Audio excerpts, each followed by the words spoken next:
সাত শ্রেণীর মানুষ বিচারের মাঠে বিশেষ ছায়াতলে থাকবে, যেদিন আল্লাহর ছায়া ছাড়া আর কোনো ছায়া থাকবে না। কবর যত কঠিন, কেয়ামতের মাঠ তার চেয়ে অনেক বেশি কঠিন। কেয়ামতের মাঠ যত কঠিন, জাহান্নাম তার চেয়ে অনেক অনেক অনেক বেশি কঠিন। কবর বলতে বাড়ির পিছন দিকে বা কবরস্থানে গর্ত করে যে মাটিতে পুঁতে দেওয়া হয়, এর নাম কবর নয়। কবর বলতে মরার পর থেকে নিয়ে বিচারের দিন পর্যন্ত একটা লম্বা সময়ের নাম কবর। যদি বাড়ির পিছনের কবরই কবর হয়, তাহলে যাকে বাঘে খেয়েছে তার কবর কোথায়? কবরস্থানের কবরই যদি কবর হয়, তাহলে যে আগুনে জ্বলে ছাই হয়ে গেল তার কবর কোথায়? এটা হলো মানুষ মারা গেলে মাটির নিচে রেখে দিতে হবে, তার একটা আল্লাহর পক্ষ থেকে মুহাম্মদ সাল্লাল্লাহু আলাইহি সাল্লামের মাধ্যমে পদ্ধতি।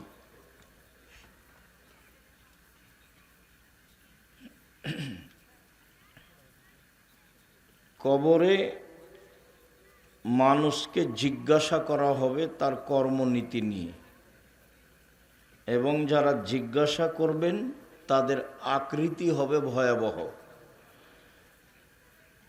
উত্তরে যদি ঠিক অবস্থা না আসে, তাহলে যারা মারবেন পিটাবেন তাদের কোনোদিন ক্লান্তি আসবে না। প্রথম বাড়ি যেভাবে মারবেন, বিচারের দিন যখন মানুষ উঠবে সেই বাড়ি ওই মাপেরই হবে। যারা মারে তারা খায় না, তাদের মানবিক ক্ষমতা নেই, তাদের ভিন্ন ক্ষমতা, তাদের পেশাব পায়খানা নেই, তাদের শরীরে কোনোদিন ক্লান্তি আসে না। তো এই মায়েরে কবরবাসী চিৎকার করে, তার চিৎকার শুনতে পাই সারা পৃথিবীর জীবজন্তু, কীট পতঙ্গ, পদার্থ, জড় পদার্থ সব, মানুষ আর জিন ব্যতীত। আপনাদের এখানে কবরে ওকে পিটানো হচ্ছে, ও চিল্লাচ্ছে, ওর চিৎকার শুনতে পাচ্ছে, একবার লন্ডন আমেরিকার শেষ প্রান্তে যা আছে সেও শুনতে পাচ্ছে। এটার নাম কবর। কবর যত কঠিন, কেয়ামত তার চেয়ে অনেক বেশি কঠিন। কেয়ামত যত কঠিন, জাহান্নাম তার চেয়ে অনেক অনেক অনেক বেশি কঠিন। কি দিয়ে বুঝায় আপনাকে আমি কেয়ামত কত কঠিন? রাসূল সাল্লাল্লাহু আলাইহি সাল্লাম বলছেন যে ইউহশারুন নাসু ইয়াউমাল কিয়ামাহ হুফাতান ওরা গোরলান, বিচারের মাঠে মানুষকে উলঙ্গ করে খালি পায়ে খাতনা মুসলমানি বিহীন একত্রিত করা হবে। কারো পরনে কাপড় থাকবে না, কারো খাতনা করা থাকবে না, এবং কারো পায়ে জুতা স্যান্ডেল থাকবে না। এইভাবে সব পুরুষ নারীকে একত্রিত করা হবে। কথাটা শুনে আয়েশা রাদিয়াল্লাহু তাআলা আনহা বললেন, আল্লাহ রাসূল, আর রিজাল ও নিসা জামিয়া ইয়ানজুর বাজহুম ইলা বাজিন, এটা কেমন কথা হলো আল্লাহর নবী? তাহলে তো একজন আর একজনকে দেখবে, সবাই উলঙ্গ হয়ে থাকবে, এটা কেমন হয়ে গেল না?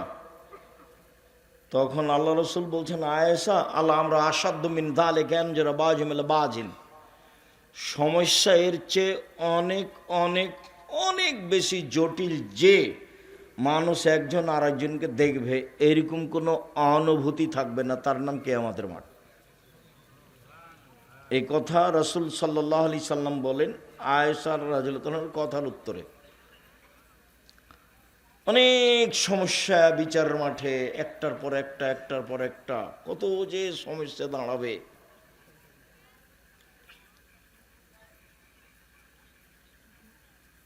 রাসূল সাল্লাল্লাহু আলাইহি সাল্লাম বিচারের মাঠের কথা বলেন যে আমরা শুনেছি সূর্য অর্ধ হাত উপরে হবে, এরকম কোনো কথা আমরা জানি না, কোরআন হাদিসে নেই।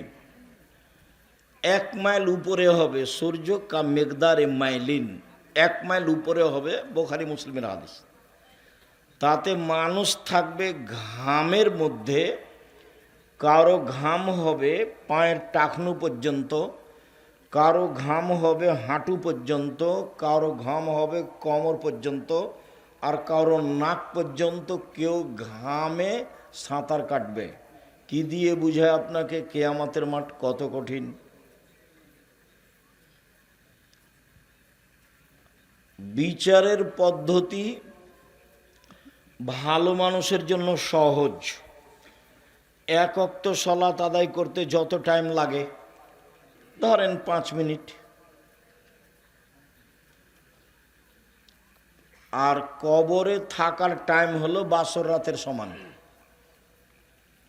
2-1 ঘন্টা। 5000 বছর আগে যে মারা গেছে সে যদি ভালো মানুষ হয় তো কিয়ামতের মাঠে যখন উঠবে তখন সে বলবে এখনই তো ঘুমালাম। তো কবরের সময়সীমা হলো বাসর রাতের সমান, আর বিচারের মাঠের বিচারের ভালো মানুষের জন্য সময়সীমা হলো 1 ওয়াক্ত ফরজ সালাত আদায়ের সমান। আর মানুষ যদি খারাপ হয় তাহলে কতদিন তা বলা যায় না। যারা জমি জোর করে দখল করে তাদেরকে জমি খনন করতে লাগানো হবে, 7টা জমিন খুঁড়ে যাবে, তারপরে তার কাঁধে তুলে দেওয়া হবে, তারপর জমিনটা নিয়ে ঘুরতে থাকবে। কতদিন ঘুরবে তা আল্লাহ ভালো জানে। একটা জমিনের মোটা পরিধি হচ্ছে 500 বছরের পথ, তাহলে 7টা জমিনের পরিধি মিললে 5-7 35 বছরের পথ। এই পথ ও খুঁড়ে নিচে যাবে, গেলে এইটা তার কাঁধে তুলে দেওয়া হবে, তারপর ও ঘুরবে। কতক্ষণ ঘুরবে আল্লাহ ভালো জানে। আর একদিন সমান হলো 50,000 বছর। যদি একদিন ঘুরতে হয় তাহলে 50,000 বছর, আর যদি 3 দিন ঘুরতে হয় তাহলে 1.5 লক্ষ বছর। কতদিন তার বিচার চলবে আল্লাহ ভালো জানে। তবে আল্লাহ রাসূল বলেছেন যে জালেমদের বিচার পরে হবে। যারা জোর করে জুলুম করে জমি দখল করে তারা জালেম, যারা বাড়ি দখল করে তারা জালেম, যারা মানুষের দোকানপাট দখল করে তারা জালেম, যারা মানুষকে জেল হাজতে দেয় তারা জালেম, যারা লুটতরাজ করে, দাগাবাজি করে, ধোকাবাজি করে, ফাঁকিবাজি করে, রাহাজানি করে, অন্যায় করে, অবিচার করে বেড়ায়, এরা সব জালেম। যারা জাকাত দেয় না এরাও জালেম, এদেরও বিচার দেরি হবে। হাত্তা ইউজাবাইনান নাস, মানুষের মাঝে বিচার শেষ হওয়া পর্যন্ত এদের আটকানো হবে। কতদিন আল্লাহ ভালো জানে। তো কি দিয়ে বুঝায় আপনাকে আমি কিয়ামতের মাঠ কত কঠিন? এই সময়ে 7 শ্রেণীর মানুষ বিশেষ ছায়াতলে থাকবে মান সম্মান নিয়ে। তার 1 শ্রেণীর মানুষ হচ্ছে সব নাশাফি ইবাদাতিল্লাহ। আর প্রথমেই যারা আছেন তারা এমপি মন্ত্রীরা আছেন, আজকে এমপি সাহেব। প্রথমে আল্লাহ রাসূল বলছেন ইমামুন আদিল, ন্যায়পরায়ণ নেতা। যারা দায়িত্ব পালন করেন ন্যায় নিষ্ঠাভাবে তারা থাকবেন বিশেষ ছায়াতলে বিচারের মাঠে, তারা 1 নম্বরে আছে। তাহলে এইটা যত কঠিন, যদি দুর্বল পয়েন্টে যায় তাহলে সেটা খারাপ হবে তত কঠিন। মানে জাহান্নাম উদ্বোধন হবে মাওলানা সাহেব দিয়ে, জাহান্নাম উদ্বোধন হবে মাওলানা সাহেব দিয়ে। তাহলে বিচারের মাঠে মাওলানা সাহেবের ফলাফল ভালো থাকবে। এইটা কঠিন যেমন, ওইদিক ভালো থাকবে তেমন।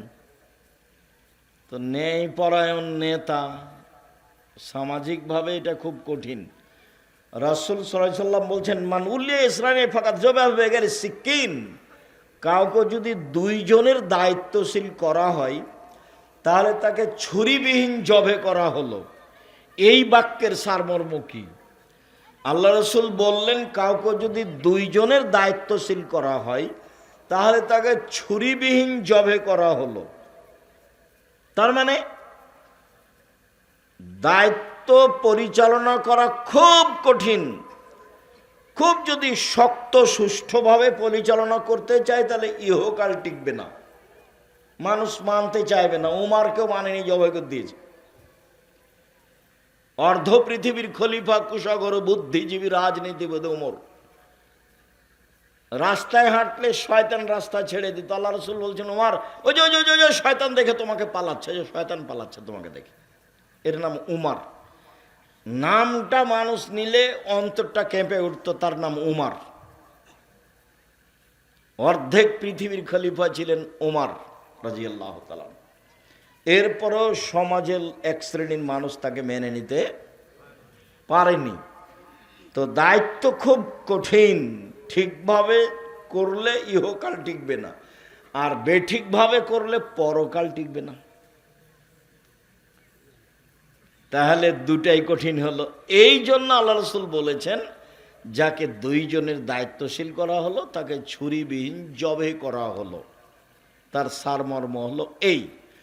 তো বিচার মাঠে 7 শ্রেণীর মানুষ বিশেষ ছায়াতলে থাকবে।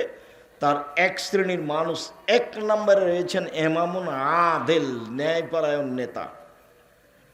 আর আছে শাবুন নাশা ফি ইবাদাতিল্লাহ, ওই যুবকেরা যারা ছোট থেকেই ইবাদতে অভ্যাসী। এবার নাও আড্ডা পিটো দোকানে বসে, আড্ডা পিটা হারাম, কাবিরা গুনাহ। জীবনে 4টা কাজ করবা: 1 5 ওয়াক্ত সালাত, হালাল রুজি, কোরআন তেলাওয়াত। আড্ডা পিটা হারাম। আড্ডা পিটা 2 ধরনের, একটা হলো মোবাইল, বড় মোবাইল না ল্যাংটা মেয়ে দেখা ঘন্টার ঘন্টা, আর একটা হলো দোকানে বসে ঘন্টার ঘন্টা বসে থাকা, মানুষের বদনাম গিবাত করা। দেখো তোমার নাচল বাজারে দেখো, স্টেশনে দেখো, বসে আছে ল্যাংটা মেয়ে, নাচছে, গল্প করছে, বসে আছে পশু প্রাণীর মতো, গরু ছাগলের মতো। পশু প্রাণী আমি বলিনি, আল্লাহ বলছেন। বুঝেও বুঝে না ওরা, অন্তর আছে বুঝে না, দেখেও দেখে না ওরা, চক্ষু আছে দেখে না, শোনেও শোনে না ওরা, কান আছে শোনে না। উলাইকা কাল আনাম, তারা পশু প্রাণীর মতো, তারা গরু ছাগলের মতো, তারা কুকুর শ্রীলের মতো। বালহু মাজাল, বরং তার চেয়ে খারাপ। মানুষ পশু প্রাণীর চেয়ে খারাপ। দোকানে বসে আড্ডা পিটে গল্প করে, মানুষের বদনাম করে, সে আবার ভালো মানুষ। টিভি চলছে, ল্যাংটা মেয়ে নাচছে, আর ওখানে বসে আছে ঘন্টার ঘন্টায়। এ পশু প্রাণীর চেয়ে খারাপ, গরু ছাগলের চেয়ে খারাপ। তোমাকে তিতে লাগলে আমার কিছু করার নেই, তোমার বাপকে তিতে লাগলে আমার কিছু করার নেই। আমি কথা ধার করে নিয়ে আসিনি যে আমাকে বাড়ি গিয়ে পরিশোধ করতে হবে। আল্লাহ বলছেন এই কথা। তো শাবুন নাশা ফি ইবাদাতিল্লাহ, ওই সব যুবকেরা বিচার মাঠে বিশেষ ছায়াতলে থাকবে যারা ছোট থেকেই ইবাদতে অভ্যাসী। সিয়াম পালন করেছে, সালাত আদায় করে, মানুষের সাথে অন্যায় অবিচার করে না, মিথ্যা কথা বলে না, ভালোভাবে থাকে এরা। তাই হলো আদর্শ যুব সমাজের উদ্যোগে প্রোগ্রাম। 2, রাসূল সাল্লাল্লাহু আলাইহি ওয়াসাল্লাম লা ইয়াজুল কাদামু বানি আদম হাত্তা ইসলাম খামস, বিচারের মাঠে আদম সন্তানের পা নড়াচড়া করতে দেওয়া হবে না 5টা জিনিস জিজ্ঞাসা করার পূর্বে। 5টা জিনিস জিজ্ঞাসা না করে আদম সন্তানকে বিচারের মাঠে, ছেলে হোক মেয়ে হোক, পুরুষ হোক নারী হোক, নড়তে দেওয়া হবে না। তার একটা হচ্ছে যুবকদেরকে জিজ্ঞাসা করা হবে আনসাবাবিহি, তার যৌবন জীবন সম্পর্কে। সে যৌবন জীবনটা কিভাবে কাটিয়েছে। যৌবন জীবন খুব ভয়াবহ। তার অজান্তেই সে আর একটা মেয়ের সাথে অন্যায় জড়িয়ে যায়। আল্লাহর নবী বলছেন, পৃথিবীর মানুষ, আমি আমার উম্মাতের উপরে আশঙ্কা করে গেলাম গোপন পাপের, আশহাওয়াতুল খাফিয়া, আমার উম্মাত গোপন পাপে লিপ্ত হবে, এটা আমি আশঙ্কা করে গেলাম। 20 বছর পূর্বে, 10 বছর পূর্বে মোবাইলের মাধ্যমে মানুষ এত গোপন পাপ করত, এটা মানুষের জানা ছিল না। গোসলখানাতে গিয়ে মানুষ এভাবে পাপ করবে, এটা মানুষের জানা ছিল না। আমার উম্মাত গোপন পাপে লিপ্ত হবে, আমি আশঙ্কা করে গেলাম পৃথিবীর মানুষ। এই কথা মুহাম্মদ সাল্লাল্লাহু আলাইহি সাল্লাম ঘোষণা দিয়ে গেলেন। আরেকটা কথা বারবার মাথায় আসছে, বলে রাখি। রাসূল সাল্লাল্লাহু আলাইহি সাল্লাম বলছেন, পৃথিবীর মানুষ, আমি 3টে বিষয়ে আশঙ্কা পোষণ করে গেলাম। 3 শ্রেণীর মানুষের। 1, আইম্মাতুম মুযিল্লিন, ভ্রান্ত হুজুর। হুজুর হবে ভ্রান্ত, এটা আমার আশঙ্কা, আমি এটা করে গেলাম। হুজুর ভুল পথে থাকবে। আল্লাহ রাসূল এক জায়গাতে বলছেন যে কুলুবহুম কুলুবু শায়াতিন ফি জুসমানি ইনসিন, হুজুরের অন্তর হবে শয়তানের অন্তর, হুজুরকে দেখতে লাগবে মানুষ। বুখারী মুসলিম। নেন দেখি কত কঠিন কথা। হুজুরের অন্তর হবে শয়তানের অন্তর, হুজুরকে দেখতে লাগবে মানুষ।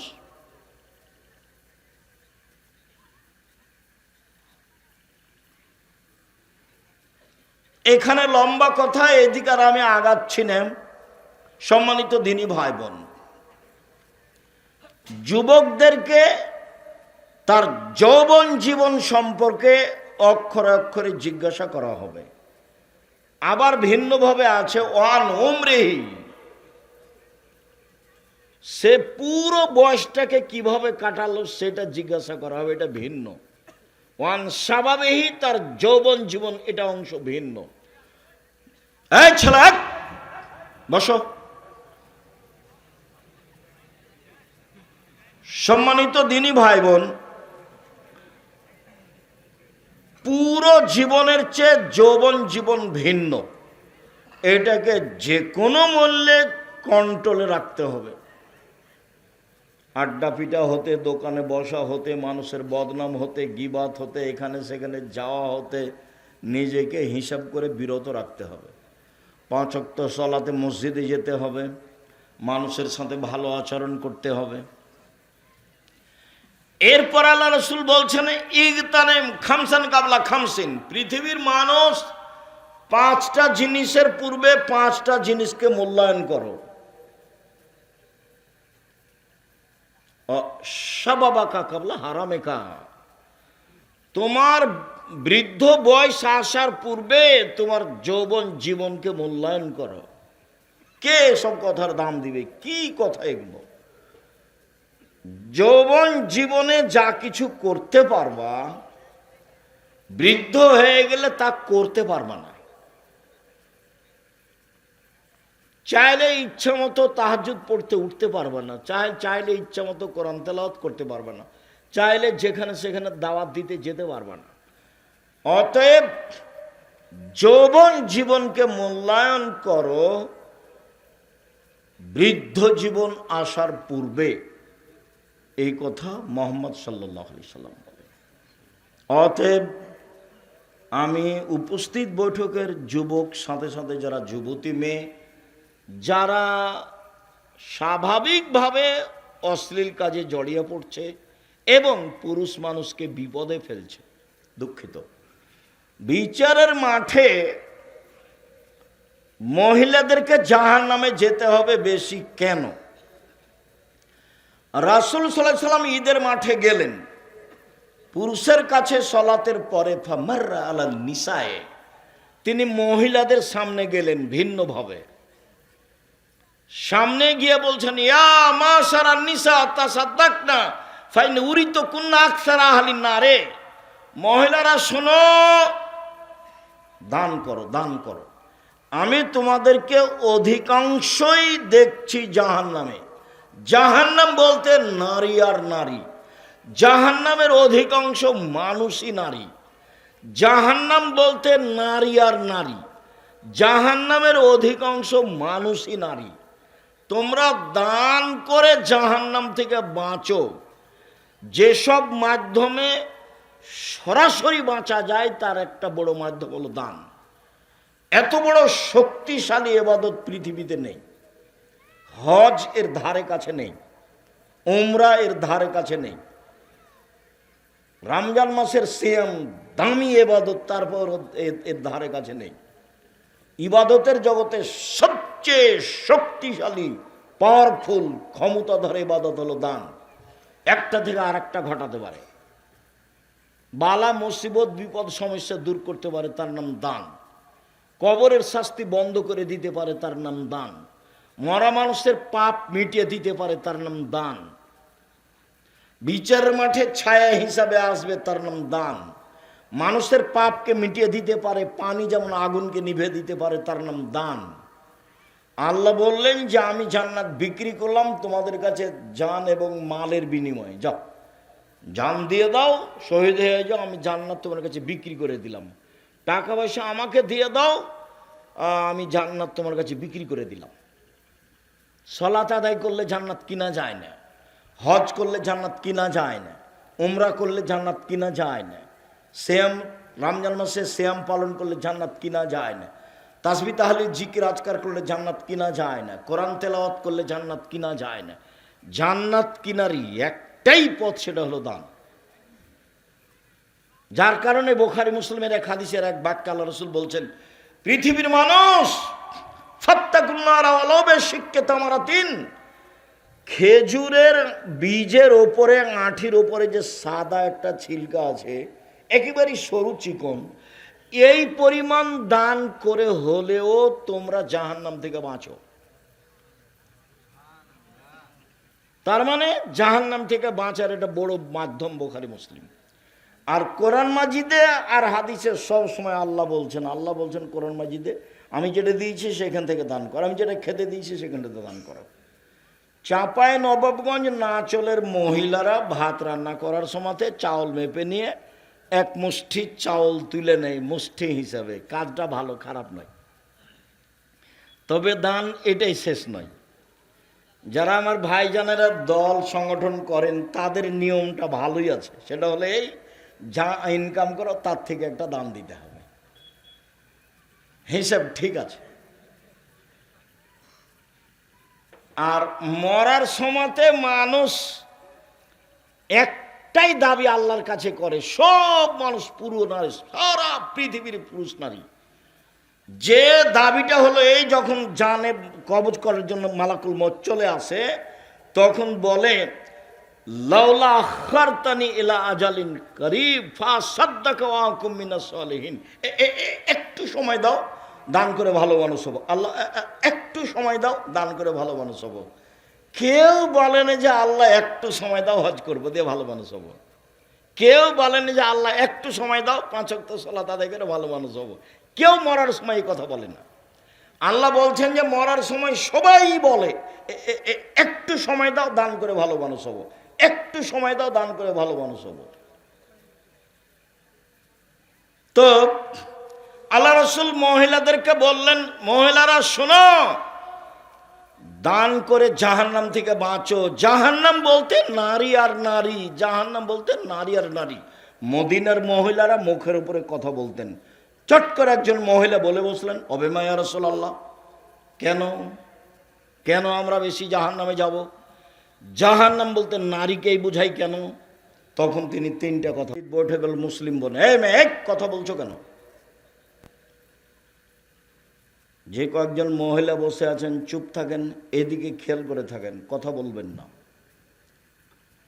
আপনার কথা শুনতে আমরা আসিনি, ভদ্রতা বজায় রেখে চুপচাপ বসে থাকুন। যারা আসেনি তারা তো আসেনি, যারা গেছে তারা তো গেছে। সবাই কোরআন হাদিসের কথা শুনবে এটা পৃথিবী কোনোদিনই নয়, আগেও ছিল না, এখনো নেই। কেন?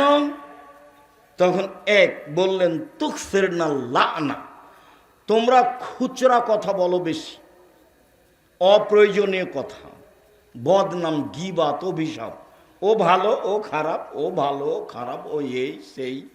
মহিলা মানুষ খুচরা কথা বলে বেশি, এর স্বামী ওর স্বামী, এর ছেলে ওর ছেলে, যে পাড়ার মহিলা যেটা দেখেন, মানে একটা বলতেই থাকে। এক নম্বরে এইটা, এই জন্য জাহান্নামে যাওয়া। মুখখান বন্ধ রাখবেন, ভালো ছড়া মুখ ব্যবহার করবেন না। দুই, তাকফুরনাল আশিরা, স্বামীকে মেনে চলো না। সেই জন্য আমি যেটা বলেছি সেটাই ঠিক, স্বামীকে মেনেই চলতে হবে, তিতা লাগলেও মিঠা লাগলেও। তার সাথে কথা বন্ধ করে, মাসের মাস কথা না বলে, মুখখান বাঁকা করে চলে, বিছানা ভিন্ন করে থেকে সংসার করা জায়েজ নয়। আব্দুর রাজ্জাক সাহেব, আপনি তো জানেন না আমার স্বামীর মুখখান কত খারাপ, আর মুখের দিকে আমার তাকাতে ইচ্ছা করে না। আমি বুঝলাম আপনি আমার দিনী বোন, আপনার কথা আমি বুঝি, কিন্তু শোনেন, মেনেই চলতে হবে, নইলে সংসার ত্যাগ করতে হবে। যেখানে আল্লাহ রসুল বলেছেন যে মহিলাদের জন্য জান্নাতের সব দরজা খোলা, যেটা দিয়ে ইচ্ছে সেটাতে ঢুকতে পারে, তখনও আল্লাহ রসুল চারটা কথা বলেছেন। এক, 5 ওয়াক্ত সালাত। 2, রমজান মাসের সিয়াম রোজা।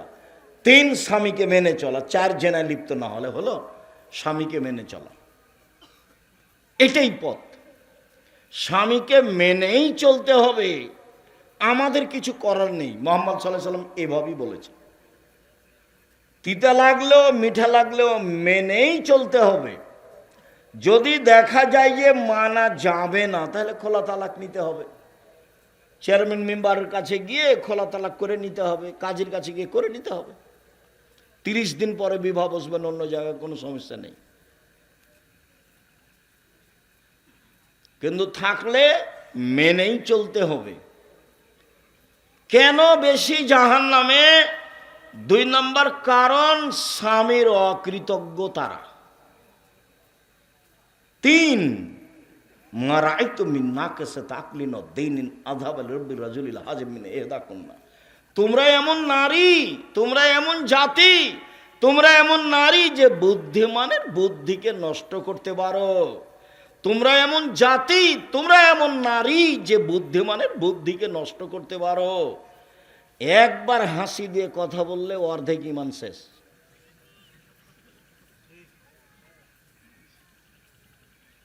এই জন্য মহিলারা মোবাইলে কথা তেমন বলবেই না। আর আব্বার মোবাইলে রিং হচ্ছে হচ্ছে হচ্ছে হচ্ছে বারবার হচ্ছে, এরপরে যদি ধরে, আসসালামু আলাইকুম, কে বলছিলেন? আমার আব্বা বাড়িতে নেই, অন্য সময় কথা বলিয়েন। এইভাবে কথা শেষ করতে হবে। ভাই কে বলছিলেন? তাহলে এর নাম্বারও ধরে রাখবে। তাহলে জাহান্নামের পথ। আমি দেখিনি তোমাদের চেয়ে কাউকে যে বুদ্ধিমানের বুদ্ধিকে নষ্ট করতে পারে। তোমরা এমন জাতি যে বুদ্ধিমানের বুদ্ধিকে নষ্ট করতে পারো। এই কথাটা আল্লাহ রসুল বলেছেন অন্য জায়গাতে এভাবে, মা তারাক্তু বাদি ফিতনাতান আযহারা লিরজালিন নিসায়। আমার জীবনে আমি ছাড়িনি কোনো বস্তু যেটা পুরুষের জন্য বেশি বিপজ্জনক হতে পারে নারীদের চেয়ে। বুখারী মুসলিম। আমার জীবনে আমি ছাড়িনি কোনো বস্তু যেটা পুরুষের জন্য বেশি বিপজ্জনক হতে পারে নারীদের চেয়ে। এই ছেলে, সাবধান থাকো, তোমার মোবাইলে জিন্দেগিতে যেন কোনো মেয়ের সাথে কথা না হয়। চাকরি হারাবে, মান সম্মান হারাবে, বংশমর্যাদা হারাবে, বিদ্যা হারাবে, সব হারিয়ে যাবে, রাস্তায় নিঃস্ব হয়ে নেমে যাবা। খুব সাবধান, নিজেকে কন্ট্রোল করে রাখার চেষ্টা করো। সম্মানিত দিনী ভাই বোন, বলছিলাম রাসূল সাল্লাল্লাহু আলাইহি সাল্লাম যা বললেন তাতে জাহান্নাম থেকে বাঁচার জন্য তিনি 3টে কারণ তাদের উল্লেখ করলেন। তারা জাহান্নামে যাওয়ার 3টে কারণ উল্লেখ করলেন। এই এলাকাতে মহিলারা ঈদের মাঠে যায় না, মহিলাদেরকে ঈদের মাঠে যেতে হবে এবং ব্যবস্থা করতে হবে, যেতেই হবে। উম্মু আতিয়া রাদিয়াল্লাহু তাআলা আনহা বলেন, উমিরনা নুখরিজাল হুইয়াজ ওয়া জাওয়াতিল কুদুর, আমাদের ঋতুবতী নারীকে এবং সব ধরনের মহিলাকে এবং যুবতীদেরকে ঈদের মাঠে যাওয়ার জন্য আদেশ করা হলো। তখন একজন মহিলা বলল, আল্লাহর নবী, এহেদানা লাইসালাহা জিলবাব, আমাদের কারো চাদর নেই যে, তাহলে কিভাবে ঈদের মাঠে যাবে? তখন আল্লাহ রসুল বলেন, লেতুল বেসা সাহেবাতহা মিন জিলবাবিহা, অন্য বান্ধবী অন্য মেয়ে যেন তাকে চাদর দেয়, অর্থাৎ চাদর চেয়ে নিয়ে যাবে। নিজের গায়ের চাদর যদি না থাকে তাহলে কার চাদর নিয়ে মাঠে যাবে? আর একজনের চাদর চেয়ে নিয়ে মাঠে যাবে। ভালো মহিলা তো ঈদের মাঠে যাবে, ঋতুবতী হায়েজ হয়েছে যাদের, তাদেরকে যেতে হবে, যেতেই হবে। ইয়াসহাদনা দাওয়াতুল মুসলিমিনা জামাতাহুম, তারা মুসলমানদের জামাতে উপস্থিত হবে, তাদের দুয়াতে উপস্থিত হবে। দোয়া মানে ঈদের মাঠে যে হাত তুলে দোয়া হয় সেটা নয়। দোয়া মানে ইউকাব্বিরনা মা'আন নাস, তারা মানুষের সাথে বলবে, আল্লাহু আকবার, আল্লাহু আকবার, লা ইলাহা ইল্লাল্লাহ, আল্লাহু আকবার, আল্লাহু আকবার, ওয়ালিল্লাহিল হামদ, আল্লাহু আকবার, আল্লাহু আকবার, লা ইলাহা ইল্লাল্লাহ, আল্লাহু আকবার, আল্লাহু আকবার, ওয়ালিল্লাহিল হামদ। মহিলারা বলবে এবং ইমামের বক্তব্য শুনবে। ইমামকেও বিষয়ের উপর একটা সুন্দর করে বক্তব্য সাজিয়ে মানুষের সামনে বলতে হবে। খালি ট্যাঁটু করে কথা শেষ করা ঠিক হবে না। এটা সুন্দর বিষয় বাছাই করে নিয়ে মানুষের সামনে সুন্দর করে বলতে হবে।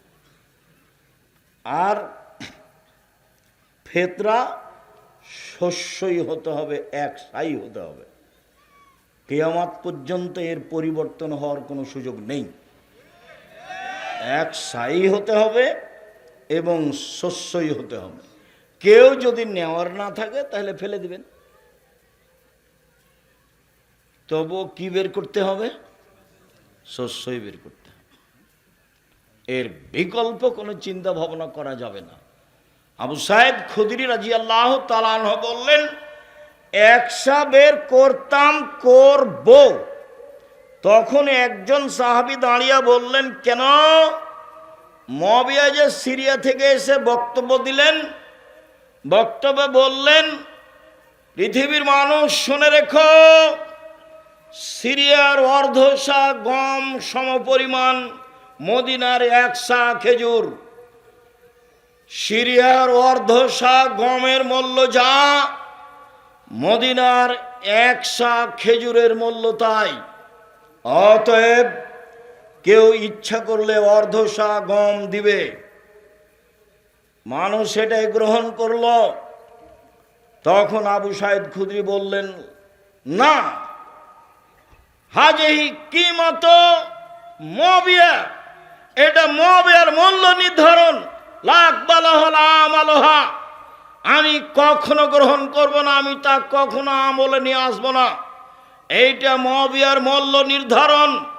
রাসূল সাল্লাল্লাহু আলাইহি ওয়াসাল্লাম মূল্য নির্ধারণ করেননি, অতএব মূল্য নির্ধারণের কোনো প্রশ্নই আসে না। হেজাজ মক্কা মদিনার সা অনুযায়ী 2.5 কেজি চাউল বা গম হতে হবে বা খাদ্য হতে হবে। এটাই ফেতরা, কিয়ামত পর্যন্ত এটাই বলবৎ থাকবে। সম্মানিত দিনী ভাই বোন, সালাত এমন একটি ইবাদত যার উপরে নির্ভর করে অন্য অন্য ইবাদত। সালাত এমন একটি ইবাদত যার উপরে নির্ভর করে অন্য অন্য ইবাদত। সালাত যদি কবুল হয় তাহলে বাকি সিয়াম, হজ, দান খায়রাত এগুলো কবুল হবে। যদি সালাত কবুল না হয় তাহলে বাকি কোনো ইবাদত কবুল হবে না। আবু হুরায়রা রাদিয়াল্লাহু তাআলা আনহু বলেন, রাসূল সাল্লাল্লাহু আলাইহি ওয়াসাল্লাম বলেছেন, আউয়ালু মা ইউসাল্লাতু ইয়াউমাল কিয়ামাহ আস-সালাহ, বিচারের মাঠে মানুষকে প্রথমে জিজ্ঞাসা করা হবে সালাত সম্পর্কে। ফাইন সালাহাত সালাহু লাহু সাইরু আমালিহি, যদি তার সলাৎ টিকে যায় সব ইবাদত টিকে যাবে, আর যদি তার সলাৎ না টিকে ফাইন ফাসাদাল আমালিহি, সলাৎ না টিকলে সব ইবাদত বাতিল বলে গণ্য হবে। আনাস রাদিয়াল্লাহু তাআলা আনহু বলেন, রাসূল সাল্লাল্লাহু আলাইহি সাল্লাম বলেছেন, সালাতু সালাসাতা সালাসিন, সালাত তিন ভাগে বিভক্ত। অত্তহুরু সালাসুন, অজু হলো তিন ভাগের এক ভাগ। অরুকু সালাসুন, রুকু হলো তিন ভাগের এক ভাগ। অসজুদ সালাসুন, সিজদা হলো তিন ভাগের এক ভাগ। দাহাবে হাক্কেহা, কেউ যদি এগুলি ঠিক ঠিক আদায় করে, কবেলা সলাত কবেলা সায়র আমালিহি, তাহলে তার সলাৎ কবুল করা হবে, সব আমল কবুল করা হবে। ওয়াইন রুদ্দাত আলাইহি সলাতুহু, আর সলাৎ যদি তার কাছে প্রত্যাখ্যান করা হয়, রুদ্দ আলাইহি সায়র আমালিহি, সব আমল বাতিল বলে গণ্য হবে। শুনুন, সলাৎ এমন একটি ইবাদত, নামাজ, আমরা সব সময় কি শব্দ ব্যবহার করব? সলাৎ, নামাজ নয়। সলাৎ শব্দটি কোরআনেও আছে, হাদিসেও আছে। নামাজ কোরআনেও নেই, হাদিসেও নেই। সিয়াম শব্দটি কোরআনেও আছে, হাদিসেও আছে। রোজা শব্দটি কোরআনেও নেই, হাদিসেও নেই। জাহান্নাম শব্দটি কোরআনেও আছে, হাদিসেও আছে। দোজক শব্দটি কোরআনেও নেই, হাদিসেও নেই। জান্নাত শব্দটি কোরআনেও আছে, হাদিসেও আছে। বেহেশত শব্দটি কোরআনেও নেই, হাদিসেও নেই। আল্লাহ শব্দটি কোরআনেও আছে, হাদিসেও আছে। খোদা শব্দটি কোরআনেও নেই, হাদিসেও নেই। কিভাবে চলছে? চাঁপাইনবাবগঞ্জের ভাষায় গায়ের জোরে চলছে। এটা তো আসলে মানুষ ফিরে যেতে চায় না।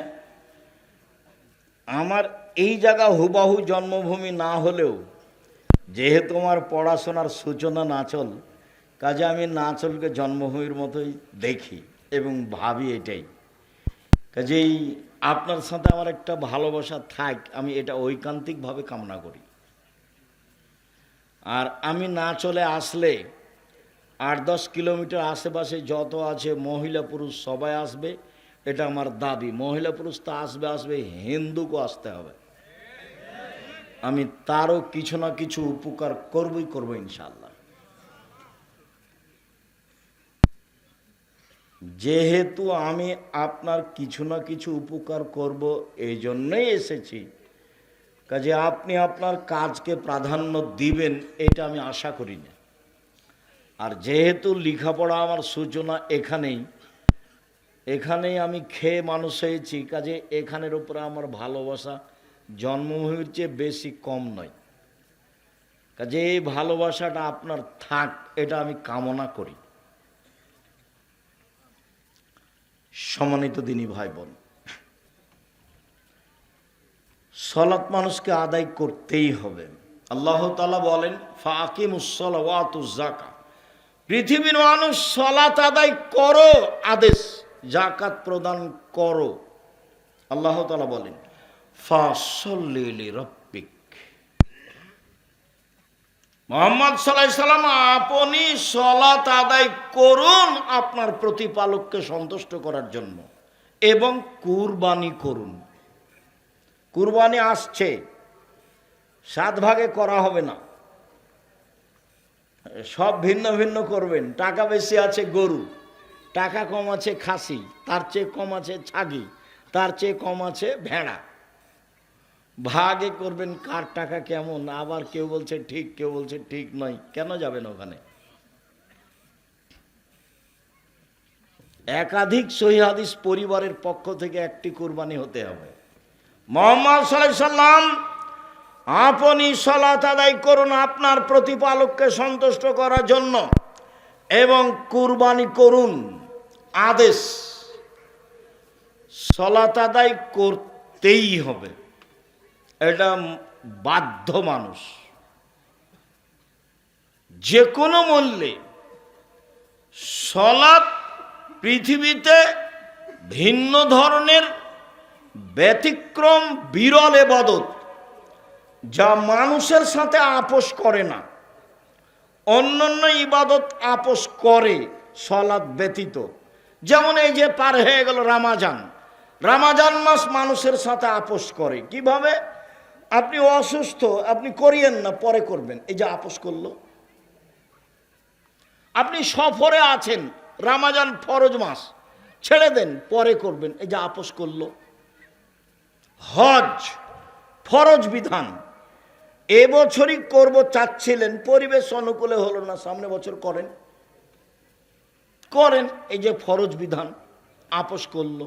জাকাত 2 মাস আগে দেন, জাকাত 20 দিন পরে দেন, দেন, এই যে ফরজ বিধান আপোষ করলো। সলাত এরকম মানুষের সাথে আপোষ করে না। অজু করে সলাত আদায় করতে হয়, পানি নেই, তাহলে তায়াম্মুম করে সলাত আদায় করতে হবে, মাটি নেই, অজু আর তায়াম্মুম ছাড়াই সলাত আদায় করতে হবে। কেবলার দিকে মুখ করে সলাত আদায় করতে হয়, কেবলা বোঝা যায় না, কেবলা ছাড়াই সলাত আদায় করতে হবে। দাঁড়িয়ে সলাত আদায় করতে হয়, দাঁড়িয়ে থাকা যায় না, বসে থেকে করতে হবে। বসে থেকে সলাত আদায় করা যায় না, শুয়ে থেকে করতে হবে। পরিষ্কার কাপড় পরে সলাত আদায় করতে হয়, পরিষ্কার কাপড় নেই, যেই কাপড়ে পেশাব পায়খানা লেগে আছে, অপবিত্র হয়ে আছে, সেই কাপড় পরেই সলাত আদায় করতে হবে। পরিষ্কার ও অপরিষ্কার কোনো কাপড়ই নেই, কারণবশত কোনো পুরুষ নারী উলঙ্গ হয়ে আছে, সলাতের টাইম হয়ে গেছে, সময় পার হয়ে যাচ্ছে, এই উলঙ্গ অবস্থাতেই তাকে সলাত আদায় করতে হবে, করতেই হবে। পৃথিবীতে ব্যতিক্রম ইবাদত সলাত। সলাত এমন একটি ইবাদত যার উপরে নির্ভর করে অন্যান্য ইবাদত। যদি সলাত কবুল হয় তাহলে বাকি ইবাদত কবুল হবে, যদি সলাত কবুল না হয় তাহলে বাকি ইবাদত কবুল হবে না। সম্মানিত দিনী ভাই বোন, যারা সলাত আদায় করে না তারা কেমন? সংক্ষিপ্ত বললাম, সলাত আদায় করতেই হবে। এবার দেখি যারা সলাত আদায় করে না তারা কেমন। বুরায়দা রাদিয়াল্লাহু তাআলা আনহু বলেন, রাসূল সাল্লাল্লাহু আলাইহি সাল্লাম বলেছেন, বাইনাল আবদি ওয়া বাইনাল কুফরি তারকুস সালাহ। মুসলমান এবং কাফেরের মধ্যে পার্থক্য হচ্ছে সালাত ছেড়ে দেওয়া। যে সালাত আদায় করলো সে মুসলমান, আর যে সালাত আদায় করলো না সে কাফের। আবু হুরায়রা রাদিয়াল্লাহু তাআলা আনহু বলেন, রাসূল সাল্লাল্লাহু আলাইহি সাল্লাম বলেছেন, মান তারাকা সালাতা মুতাআম্মিদান ফাকাদ কাফারা। কেউ যদি ইচ্ছাকৃত সালাত ছেড়ে দেয় তাহলে সে কাফের হয়ে গেল।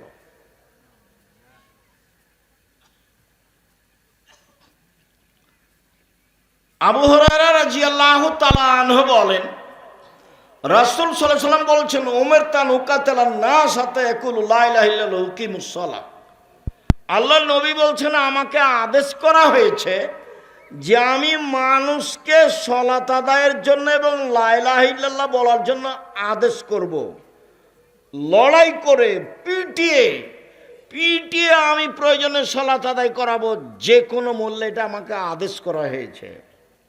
সম্মানিত দিনী ভাই বোন, অত্র হাদিসকে সামনে রেখে ইমাম আহমদ ইবনে হাম্বল রাহিমাহুল্লাহ বলেছেন, কেউ যদি অলসতা করে এক ওয়াক্ত সালাত ছেড়ে দেয় তাহলে তাকে কুরবানি জবে করতে হবে, হত্যা করতে হবে।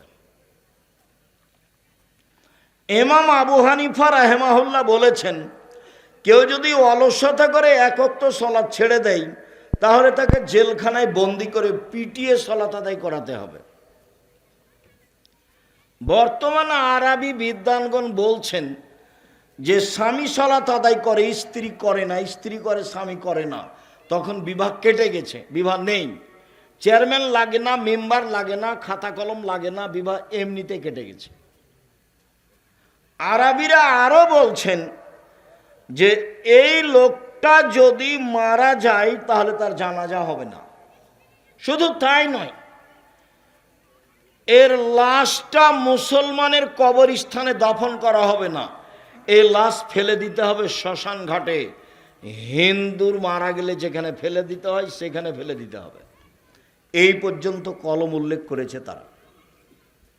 তাহলে বেনামাজির অবস্থা আমরা বুঝতে পারলাম। রাসূল সাল্লাল্লাহু আলাইহি সাল্লাম যেভাবে বললেন তাতেও কাফের, বিদ্বানগণ যেভাবে বললেন তাতেও হত্যার যোগ্য।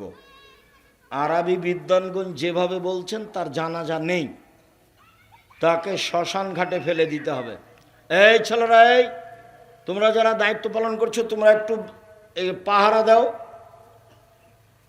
আর ওই যে মোটর সাইকেলটা স্টার্ট দিল কিভাবে, তুমি কি করছো? যখন দেখলে তাকে নিষেধ করবে না, এখান থেকে দূরে নিয়ে যাবে তারপরে স্টার্ট দিবে। এটা হয় কি করে? তোমরা আজকে বক্তব্য শোনো না, তোমরা দাঁড়িয়ে থাকো। অল্প সময় আমি আব্দুল্লাহ বিন ফজল রাহিমাহুল্লাহ নই যে ঘন্টার ঘন্টা বক্তব্য দেবো ভোর পর্যন্ত। সম্মানিত দিনী ভাই বোন, এইবার যারা সালাত আদায় করে কিন্তু রাসূলের পদ্ধতিতে করে না, তাদের অবস্থা কি? আল্লাহ তাআলা বলছেন, ফাওয়াইলুল লিল মুসাল্লিন আল্লাযীনা হুম আন সালাতিহিম সাহুন। যারা অমনোযোগ সহকারে সালাত আদায় করে, সময় মতো নিয়মতান্ত্রিকভাবে করে না, এরা অয়েল নামক জাহান্নামে যাবে। মানে সালাত আদায় করে তারা জাহান্নামে যাবে। আবু হুরায়রা রাদিয়াল্লাহু তাআলা আনহু বলেন, রাসূল সাল্লাল্লাহু আলাইহি ওয়াসাল্লাম বলেছেন, মান লাম ইউহাফিজ আলাইহা, যে ব্যক্তি সালাতকে ঠিক ঠিক আদায় করলো না, অজু সুন্দর করলো না, রুকু সুন্দর করলো না, সিজদা সুন্দর করলো না, তাহলে সে বিচারের মাঠে ফেরাউনের সাথে উঠবে। ইন্না লিল্লাহি ওয়া ইন্না ইলাইহি রাজিউন। পৃথিবীতে অনেকে আল্লাহ বলে দাবি করেছে, তার মধ্যে ফেরাউন একজন। তবে ফেরাউনের মতো ঘৃণিত দাবি পৃথিবীতে কেউ করেনি। ফেরাউনে একটা মানুষ একদা মুসা আলাইহিস সালামকে বলছেন, মুসা লাইনিত্তাখাযতা ইলাহান গায়রি লাআজালনাকা মিনাল মাসজুনিন, তুমি যদি আমাকে বাদ দিয়ে কাউকে আল্লাহ বলে স্বীকৃতি দাও তাহলে আমি ফেরাউন তোমাকে জেলখানায় বন্দি করে দেব। এক পর্যায়ে ফেরাউন মুসাকে বলল, মুসা মা আলিমতু লাকুম মিন ইলাহিন গায়রি, আমি ব্যতীত তোমাদের কোনো আল্লাহ আছে এ কথা আমি জানি না। এক বৈঠকে ফেরাউন বলল, আনা রব্বুকুমুল আলা, আমি হচ্ছে তোমাদের সবচেয়ে বড় প্রতিপালক, সবচেয়ে বড় আল্লাহ। মিশরে আমি যখন ফেরাউনের লাশের পাশে ঘুরছিলাম, আধা ঘন্টা যাবৎ ঘুরলাম আর বারবার বলছি, আসলেই কি তুমি সেই ফেরাউন? তুমি কি সেই ফেরাউন যে বলেছিল আমি সবচেয়ে বড় আল্লাহ? সে তো আর আমার সাথে কথা বলবে না। একজন নাইজেরিয়ার মহিলা এসে, আইনা ফেরাউন আর ফেরাল আসলে, আইনা ফারাল আসলি, আইনা ফারাল আসলি, আসল ফেরাউন কোনটা, আসল ফেরাউন কোনটা? মানে ওই বংশের ওদের যারা নেতা হতো তারা সব ফেরাউন ফারা।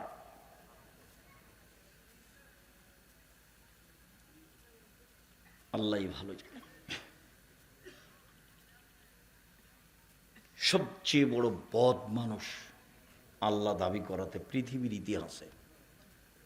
আমি ভালোভাবে সালাত আদায় করলাম না, তার সাথে আমার থাকা হবে, এর চেয়ে দুঃখজনক কি হতে পারে?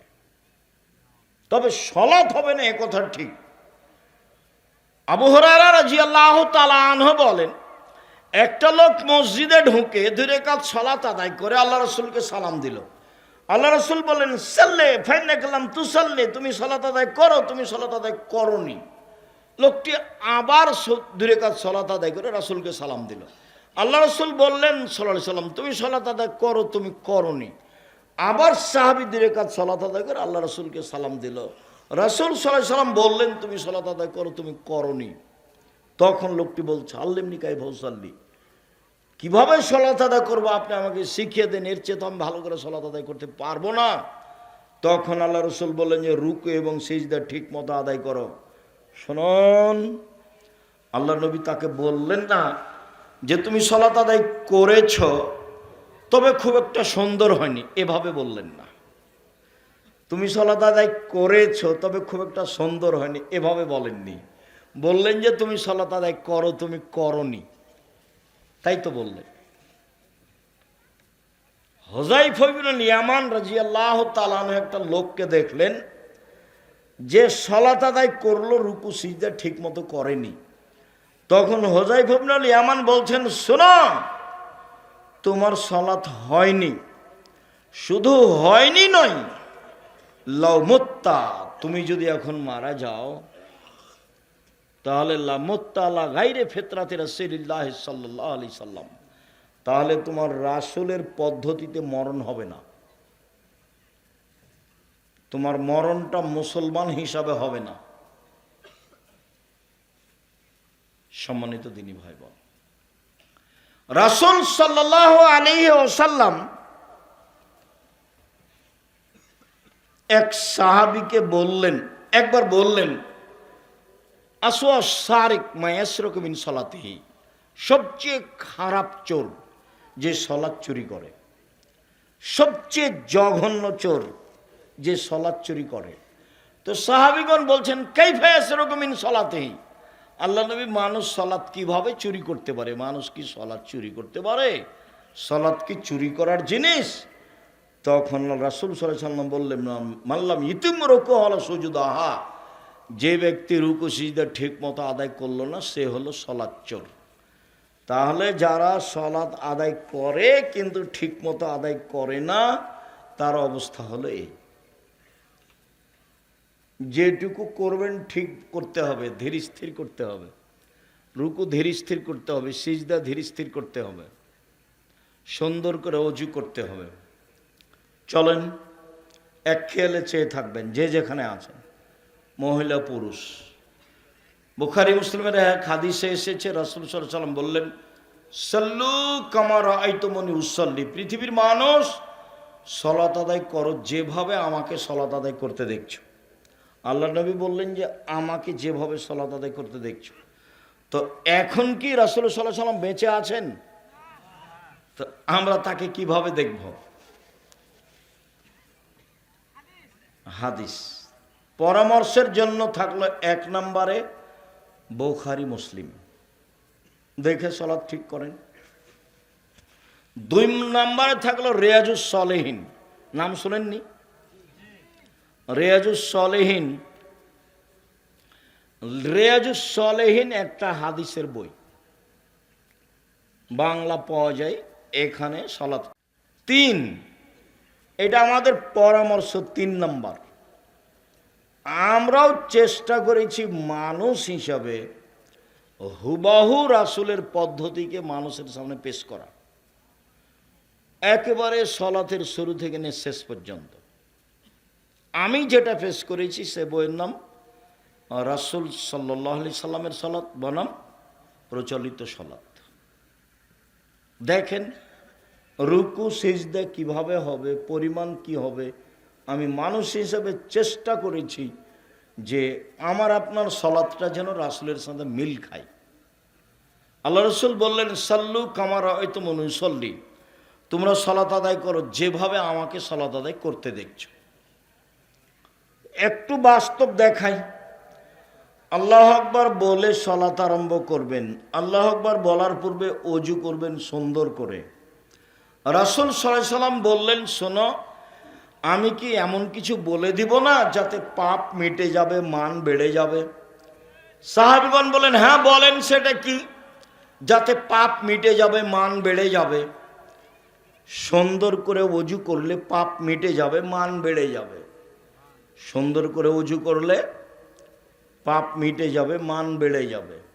দুই, পায়ে হেঁটে মসজিদে গেলে পাপ মিটে যাবে, মান বেড়ে যাবে। তিন, মসজিদে গিয়ে সালাতের পরে তাসবিহ তাহলিল জিকির আজকার করলে পাপ মিটে যাবে, মান বেড়ে যাবে। আর একবার আল্লাহ রাসূল বলছেন, সুন্দর করে ওযু করলে লোকটা হয়ে যাবে সেই দিনের মতো যে দিন তার মাতাকে জন্ম দিয়েছেন, নিষ্পাপ হয়ে যাবে। এই ছেলে, একটু বসো।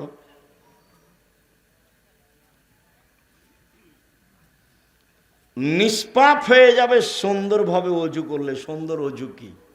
সব অঙ্গগুলো 3 বার করে ধুইতে হবে। সেটাই হলো সুন্দর অজু। একবার কবজি পর্যন্ত ধুয়েছি, সম্পূর্ণ ভিজে গেছে, একবার ধোয়া। ভিজা জায়গায় পানি দিয়ে ধোয়ার নাম দ্বিতীয়বার ধোয়া। ভিজা জায়গায় পানি দিয়ে ধোয়ার নাম তৃতীয়বার ধোয়া। এ হলো সুন্দর অজু। কবজি পর্যন্ত ভিজাতে গিয়ে যদি একাধিকবার পানি লাগে, লাগুক। আমি কি বুঝাতে পেরেছি সুন্দর অজু কাকে বলে?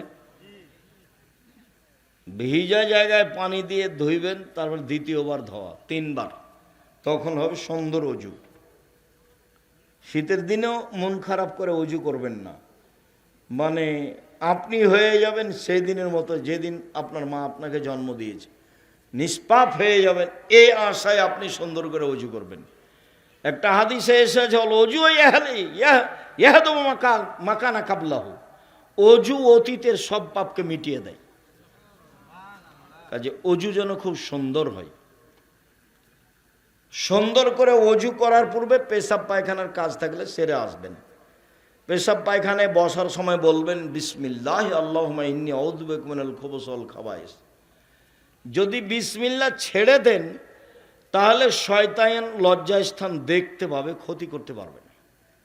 আর যদি বিসমিল্লাহ সহ বলেন বিসমিল্লাহ আল্লাহুম্মা ইন্নী আউযু বিকা মিনাল খুবুসি ওয়াল খাবায়েস, তাহলে ও ক্ষতি করা তো দূরের কথা, লজ্জাস্থান দেখতেই পাবে না। আর শয়তান টয়লেটে থাকে, এই জন্য ও দোয়া পড়ে ঢুকতে হয়, দোয়া পড়ে বসতে হয়। ওর শয়তানের থাকার জায়গা, জিনের থাকার জায়গা টয়লেট, খারাপ জায়গা। এই জন্য খুব সাবধান। বাচ্চা, ছোট বাচ্চাকে সূর্য ডোবার সময় বাইরে নিয়ে যাওয়া নিষেধ, আগিলে উঠানে নিয়ে যাওয়া নিষেধ, ছাদে নিয়ে যাওয়া নিষেধ। ওই সময়তে জিন শয়তান ছড়িয়ে পড়ে, একটু পরে বাইরে নিয়ে যেতে পাবেন। আল্লাহু আকবার। সুন্দর করে অজু করে, অজু শেষে বলবেন আশহাদু আল্লা ইলাহা ইল্লাল্লাহু ওয়াহদাহু লা শারীকা লাহু ওয়া আশহাদু আন্না মুহাম্মাদান আবদুহু ওয়া রাসূলুহু। তাহলে আপনার জন্য জান্নাতের সব দরজা খুলে দেওয়া হবে। আল্লাহুম্মা জাল্লি মিনাত তাওয়াবিন ওয়া জাআলনি মিনাল মুতাতাহিরিন।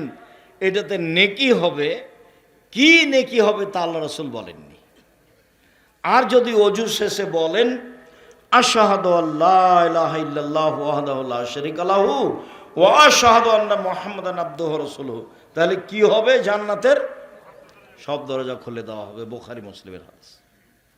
আমাদের আমলে এইটা ছিল না, আমাদের আমলে আছে। আমাদেরকে তো মসজিদের খতিব খুব শক্তভাবে শিখাতেন, আর আমাদের নাচল মাদ্রাসার দোয়া শিখাতেন। ওই যে শরীর স্বাস্থ্য খুব মোটা ছিল, মৌলানা আহমদুল্লাহ। হ্যাঁ, এই যে এদিক থেকে কাঁদে, এদিক কাঁদে কলার দিক থেকে যেতেন, নামি মোটামুটি। তো আল্লাহুম্মা গফির লাহু ওয়ারহামহু, আল্লাহ তুমি তাদের মাফ করো, তাদের প্রতি দয়া করো, তুমি তাদের কবরকে প্রশস্ত করো, তাদের আলোকিত করো। আর আমি মেসকাত পড়েছিলাম এই যে আব্দুল হামিদ, আব্দুর রাজাক মাস্টারের ওই শিমুলতলা, আল্লাহুম্মা গফির লাহু ওয়ারহামহু। তো দোয়া, ইনি নরম মেজাজের মানুষ। আমার চাচা আমাদেরকে গ্রামে একবারে লাঠি নিয়ে পায়ের উপর মারতে একটু ভুল হলে অজু শেষে এই দোয়া পড়তে হয়, আল্লাহুম্মা জাল্লি মিনাত তাওয়াবিন ওয়া জাআলনি মিনাল মুতাতাহিরিন। অথচ এটা চলে, কিন্তু কিনে কি হবে এটা আল্লাহ রাসূল উল্লেখ করেননি।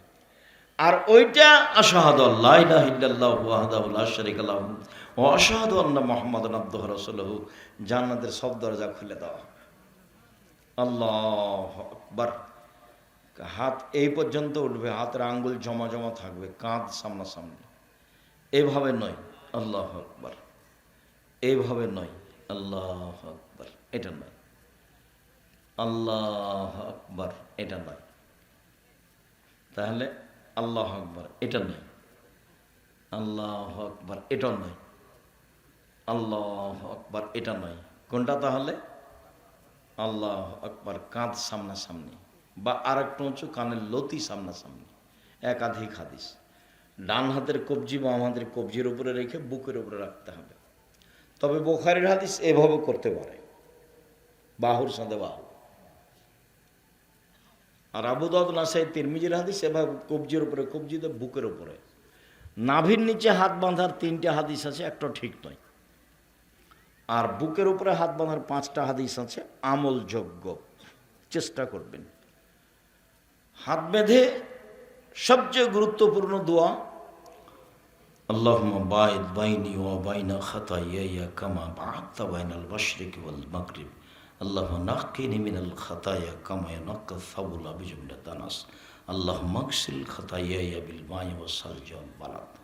হে আল্লাহ, তুমি আমাকে আমার পাপকে অত দূরত্বে রাখো, আমার থেকে পাপকে পূর্ব থেকে পশ্চিম যত দূরে। তারপর তুমি আমার পাপকে ধুয়ে পরিষ্কার করে দাও, যেমনভাবে সাদা কাপড়কে ময়লা থেকে ধুয়ে পরিষ্কার করা হয়। তারপর তুমি আমাকে বরফ দিয়ে, তুষার দিয়ে, ঠান্ডা পানি দিয়ে ধুয়ে পরিষ্কার করে দাও।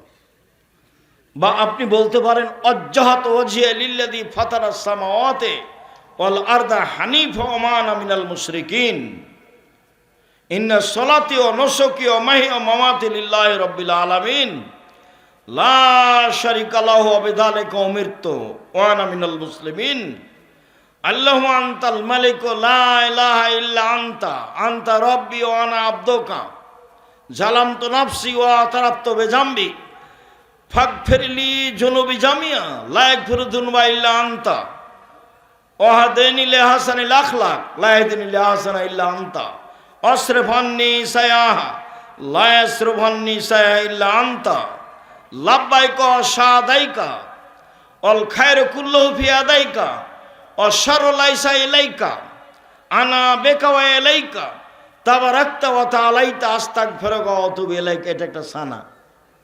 লম্বা হয়ে গেল নাকি?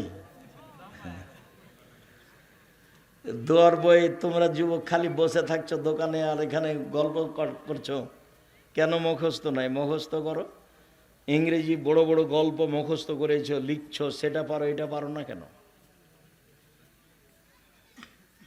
অন্যদের ভাষা মুখস্থ করে ঘন্টার ঘন্টা খাতায় লিখছো, ম্যাট্রিক পরীক্ষা, আয়ের পরীক্ষা, 9, 10-এর পরীক্ষায় হাত ক্লান্ত হয়ে যাচ্ছে, তার এটা মুখস্থ করো না কেন?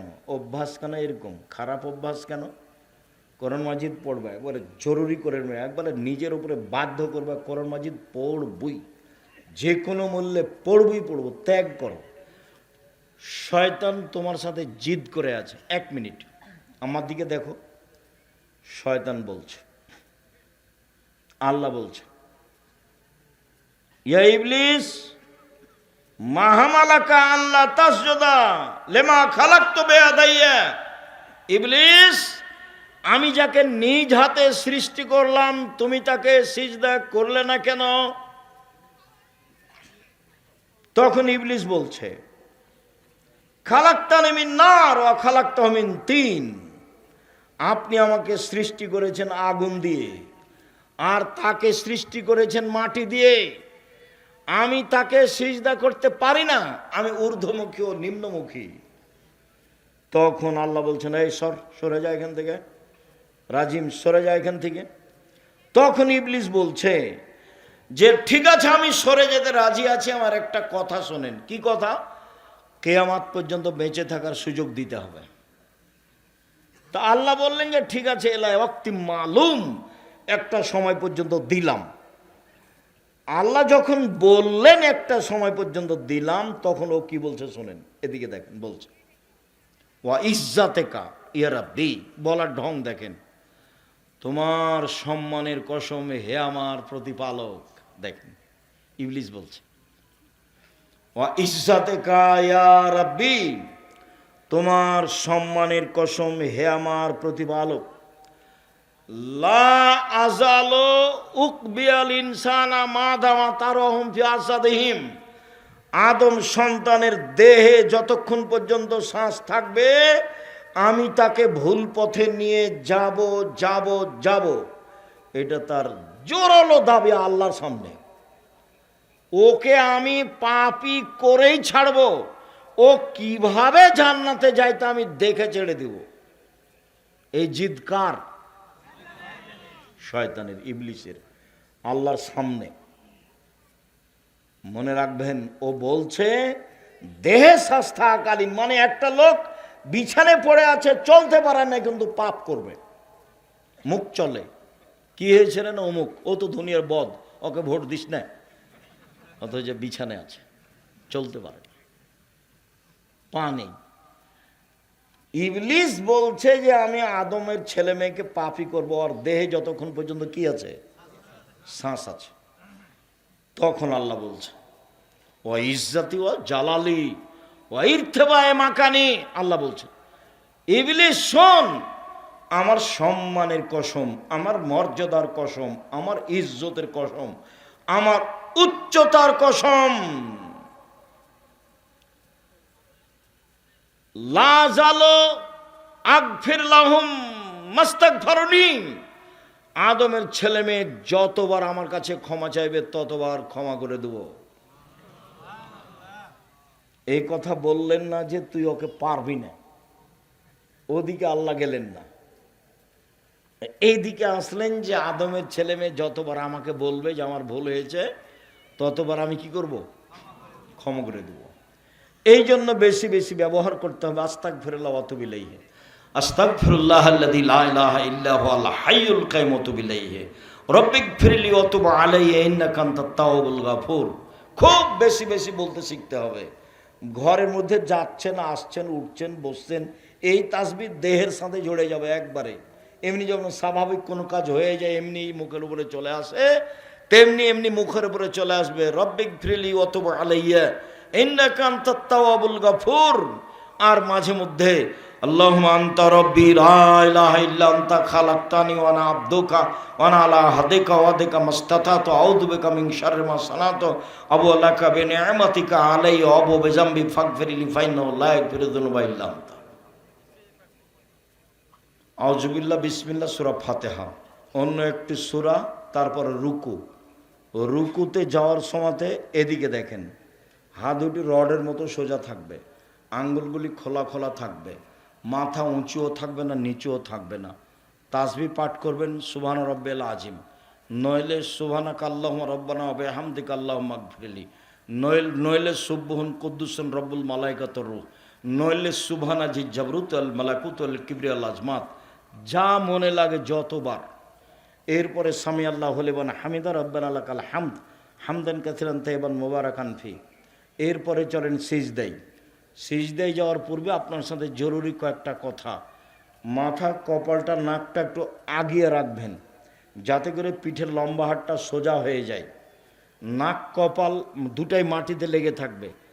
নাক আগে না কপাল আগে এ বিবেচনা নেই, নাক আগে যাক আর কপাল আগে যাক, কিন্তু মাটিতে লেগে থাকবে নাক কপাল দুইটাই একসাথে। আর হাত দুটি কানের পাশে থাকবে, কোনো এভাবে উঠে রাখতে হবে। পুরুষ নারী একই হুকুম। এটা আবার চাঁপায় নবাবগঞ্জ। এর অর্থ এই নয় যে মহিলারা মহিলা বৈঠকে বলবে বুবু সিজদায় যখন যাওয়া বুবু, হাতি যেমন মাটিতে পড়ে যায় তেমন একবার মাটিতে পড়ে গিয়ে আঁটো সাঁটো হয়ে সিজদা করিও বুবু। যদি বুককে উরু থেকে পৃথক রাখো বুবু, তাহলে স্তন ঝুলন্ত থাকবে বুবু, পর্দার ব্যাঘাত ঘটবে বুবুর। সব কথাই নাকি বোখারিতে আছে, এগুলো কথা নয়। পুরুষ নারী একই হুকুম। পুরুষ নারীর সলাতের মধ্যে কোনো পার্থক্য নেই, কোনো পার্থক্য নেই, কোনো পার্থক্য নেই। এতটুক যে মহিলা যদি ইমাম হয় তাহলে কোথায় দাঁড়াবে? কাতারে, লাইনে। আর যদি মহিলাদের ইমামের ভুল হয়ে যায় তাহলে ডান হাতের এই তালু দিয়ে এ হাতের পিঠের উপরে মারবে, সুবহানাল্লাহ বলতে পারবে না। ঈদের সলাত মহিলার ইমাম দিয়ে হবে না, আর জুমার সলাত মহিলার ইমামতিতে ঈদের সলাত হবে না। মহিলার ইমামতিতে ঈদের সলাত বিদাত। মহিলাদেরকে ঈদের মাঠে যেতেই হবে। কোনো একজন পুরুষ ইমাম দিয়ে মহিলাদের সলাত আদায় করে নেওয়া যাবে না, এই প্রথা বাতিল। ঈদের মাঠে মহিলাদেরকে যেতেই হবে যে কোনো মূল্যে। এটা তো বরেন্দ্র এলাকা না, চল অনেক জমি পড়ে আছে, বিরান পড়ে আছে, একবার ফসলে সব পড়ে আছে, কেন জমি নেই? এলাকার লোকেরা, আপনারা চেয়ারম্যান মেম্বার, আপনারা গ্রামের সভাপতি নেই কেন? বড় করেন, নাহলে ঈদের মাঠ ভাগ করেন। যদি বড় না হয় তাহলে এটা বিক্রি করে দেন, যে কিনে নিবে সে বাড়ি ঘর পেশাব পায়খানা সব করুক, ওই টাকা দিয়ে আরও মাঠে বাইরে বড় জায়গা কিনেন। যদি বড় জায়গা কিনতে না পারেন তাহলে ঈদের মাঠ ভাগ করেন। এক ঈদের মাঠে দুবার তিনবার সলাত হবে না। ঈদের মাঠকে সাজানো যাবে না, ঈদের মাঠ বাসর ঘর নয়। যেইভাবে একবারে ফুল টুল দিয়ে সাজে এটা হারাম। ঢাকাতে বাঁশ দিয়ে সাজানো হচ্ছে 1 মাস আগে থেকে, এগুলো সব হারাম। আল্লাহর নবী মুহাম্মদ সাল্লাল্লাহু আলাইহি সাল্লাম মসজিদে নববীর উপর দিয়ে হেঁটে 500 গজ দূরে গিয়ে ঈদের সালাত আদায় করলেন। মসজিদে নববী মানে কি জানেন? এখানে 2 রাকাত সালাত আদায় করলে পৃথিবীর যে কোনো জায়গায় 2 রাকাত সালাত আদায় করলে জানে কি হবে? তার চেয়ে 1000 গুণ বেশি হবে। এই জায়গার উপর দিয়ে পায়ে হেঁটে দূরে চলে গেলেন ফাঁকা জায়গায়। ঈদের সালাত ফাঁকা জায়গায় হতে হবে। ঈদের সালাতের মাঠে ইমামের জায়গা ঠিক করা হবে না, পাকা করা হবে না, মেহরাব করা হবে না।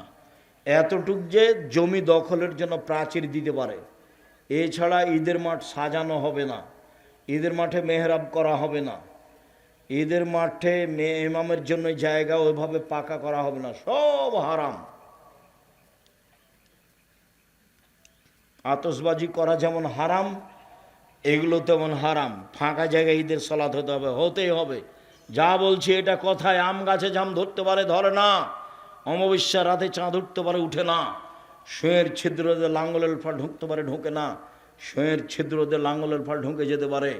আম গাছে জাম ধরে যেতে পারে, অমাবস্যার রাতে চাঁদ উঠে যেতে পারে, এগুলো ঘটে যেতে পারে। আমি যে কথা বলছি এতে সন্দেহ আছে বলে কিয়ামত পর্যন্ত চেষ্টা করলে সরিষা ঢোকানো যাবে না। যা বলছি তাই থাকবে, তার নাম বুখারী মুসলিম, এইভাবেই থাকবে। সম্মানিত দিনী ভাই বোন, বলছিলাম সিজদা করার সময় মাথা নাক কপাল একটু আগিয়ে রাখবেন, দোয়া পড়বেন যার যা মনে লাগে। উঠে আসেন, এ হলো 1 রাকাত, আর 1 রাকাতে হলো 2 রাকাত। 2 রাকাতে বাম পায়ের পাতার উপরে বসবেন, ডান পা খাড়ো করে রাখবেন। 4 রাকাত বা 3 রাকাত সালামের বৈঠকে বাম পা ডান দিকে বের করে দিবেন।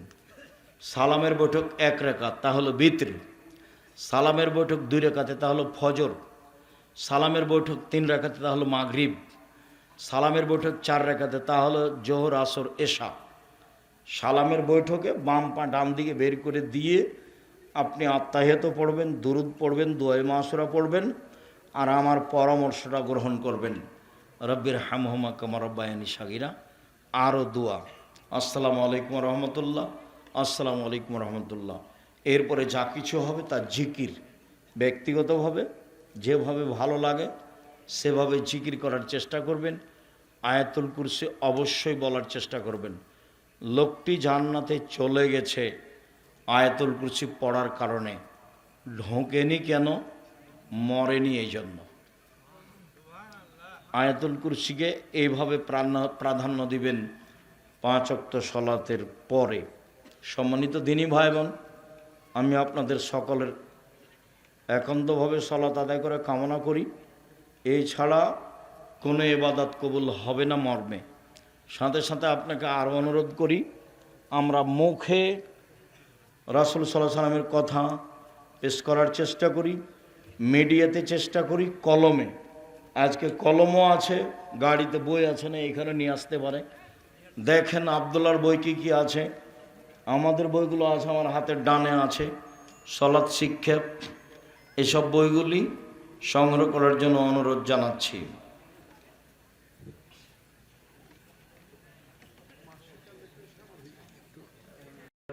মধ্যে বলতে হতে যাক, জাযাকুমুল্লাহ খাইর। কয়েকটা জিজ্ঞাসা, আর বই হাতের ডানে আছে, কেউ খালি যাবেন না। ও মাসিক আল ইতেসাম আছে, 12 জন মুফতি আছে, 50টা প্রশ্ন উত্তর লিখা হয়। 12 জন মুফতির মাধ্যমে দেশ বিদেশের মুফতি, 50টা প্রশ্নের উত্তর আছে। আর আল ইতেসাম পত্রিকায় আব্দুল্লাহর 3টা লিখা আছে। একটা আছে সম্পাদকীয় আব্দুল্লাহর, আর 2টা আছে প্রবন্ধ। সব সময় ফরজ ও মাগরিব সালাত শেষে নাস ফালাক ও ইখলাস 3 বার পড়ার সময় আউযুবিল্লাহ ও বিসমিল্লাহ পড়ার নিয়ম জানতে চাই। হ্যাঁ, আউযুবিল্লাহ বিসমিল্লাহ বলেই ওই সূরা পড়তে হবে। আর একটা সূরা শেষ হলে আর একটা পড়ার সময় বিসমিল্লাহ পড়বেন। জুমার ফরজ সালাত শেষে সুন্নাত নামাজ মসজিদে পড়লে কয় রেকাত, বাড়িতে পড়লে কত রেকাত? মসজিদে পড়লে 4 রেকাত 2 সালামে, জুমার দিন জুমার সালাতের পরে। আর বাড়িতে পড়লে 2 রেকাত। শায়েখ গত বছর এই মাঠে এক বক্তা এসে বলেছেন ফরজ সালাতের পরে সম্মিলিত মোনাজাত করা যাবে। তিনি চ্যালেঞ্জ করে বলেছেন, তাই সাধারণ মানুষ বিভ্রান্তিতে আছে। আচ্ছা, চ্যালেঞ্জ করেছে তো করেছি। সবাই মিলে হাত তুলে দোয়া করা রাসূলের পদ্ধতি ছিল না, এটা বিদআত, সাবধান। ওই যে দুয়ার বইয়ে দেখেন 35টা হাদিস আছে হাত তুলে দোয়া করার সহি, আর 16টা স্থান উল্লেখ করা আছে কোথায় কোথায় হাত তুলে দোয়া করতে হবে। যে হুজুর চ্যালেঞ্জ করে গেছে ভুল হয়েছে তার। গোরস্থানের উন্নয়নের জন্য জানাজার সালাতের সময় টাকা তোলা কি জায়েজ? না, ওই সময় ওভাবে টাকা তোলা ঠিক হবে না, এমনি সময় আদায় করতে হবে। লাশ সামনে রেখে জানাজার টাকা আদায় করা এই পদ্ধতি বাতিল। তারাবি কত রিকাত? 8 রেকাত। এইটা তো নতুন কথা নেই। 20 রেকাত পড়লে তো ক্লান্ত হয়ে যাবেন, ঠিক মতন আদায় করতে পারবেন না। রাসূলের পদ্ধতি কিনা সেটা সন্দেহ। বিপদে পড়বেন কেন? 8 রেকাত পড়েন। পশুর জান যায় এ অবস্থায় জবাই করা যাবে কি? জি, যাবে। রুচি হলে খান, ওটা জবাই করে খাওয়াই উত্তম। জান যায় এই অবস্থায়। ঝড়ের সময় আজান দেওয়া যাবে কি? না গেলে করণীয় কি? ঝড়ের সময় আজানের বর্ণনা নেই। আল্লাহু মিনাসালুকা খায়রা খায়রামা ফিহা খায়রামা জাবা উরসিলাত আলাইহি। ঝড়ের সময় দোয়া দেওয়া আছে, দোয়ার বইয়ে দেখেন ঝড়ের সময় কোন দোয়া পড়তে হবে। রমজান মাসে তারাবির জামাতে নেকি বেশি না বাড়িতে? বাড়িতে একাই পড়া উত্তম, ভালো করে পড়তে পারলে। সালাত ঈদের তাকবীর ছুটে গেলে কি করবে? ঈদের তাকবীর ছুটে গেলে মানে রাকাত ছুটে গেলে, যদি রুকু পাই তাহলে ঈদের সালাত পেয়ে গেছে, মানে 1 রেকাত পেয়ে গেছে। তো বাকি আর 1 রেকাত যখন পড়বে তখন 5 তাকবীর দিবে। কেন? এর শেষটা হচ্ছে এর প্রথম। আর জানাজার সালাত ছুটে গেলে যেটুকু ছুটেছে সেটুকু কাজা নেই, ইমামের সাথে সালাম ফিরবে জানাজার। আর ঈদের সালাত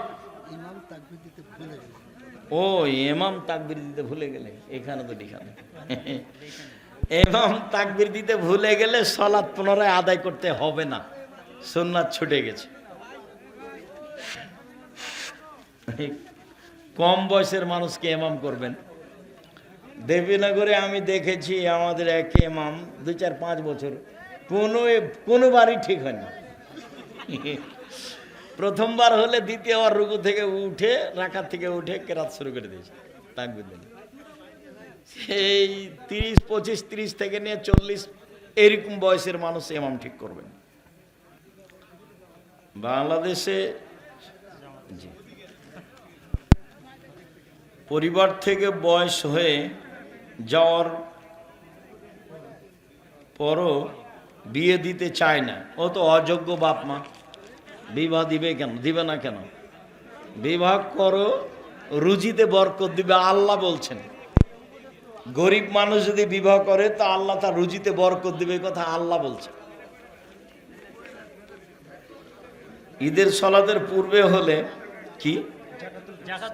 জাকাতুল ফিতর। ঈদের সালাতের পরে হলে সাধারণ দান, জি, এটাই ঠিক। ওই একটা গুরুত্বপূর্ণ কথা, ঈদের দিন সকালে ফেতরা বের করতে হবে, এইটাই বুখারী মুসলিমের হাদিস। নিতান্তই 29 বা 30-এ রামাজান করতে পারে, তাছাড়া 25, 30, 27-এ রামাজান এগুলোতে করা যাবে না। অর্থ সিয়ামি রোজায় শেষ হয়নি তো ফেতরা দিবে কেন? ও তো তার রোজা সিয়ামকে পবিত্র করার জন্য ফেতরা। অতএব ফেতরা ঈদের দিন সকালে দিয়ে যাবে ঈদের মাঠে। এটা হলো জাকাতুল ফেতরার যদি এসে দেয় তাহলে এটা সাদকা, এটা ফেতরা হয়নি। প্রশ্ন হচ্ছে সমাজ ব্যবস্থার কাছে পৌঁছানোটা আদায় নাকি গরিব অসহায়দের? না না, পৌঁছানোটাই আদায়। বন্টন পরিবেশ অনুযায়ী করবে। বন্টন তাৎক্ষণিক করতে পারে, 1-2 দিন পরেও করতে পারে। আমাদের সমাজ ব্যবস্থায় জাকাতুল ফিতরা মসজিদ মাদ্রাসায় বিতরণ করে। মানে কি? মাদ্রাসায় দেওয়া যেতে পারে, মসজিদে দেওয়ার কোনো প্রশ্নই আসে না। তাছাড়া ফকির মিসকিনকে দেওয়াই উত্তম।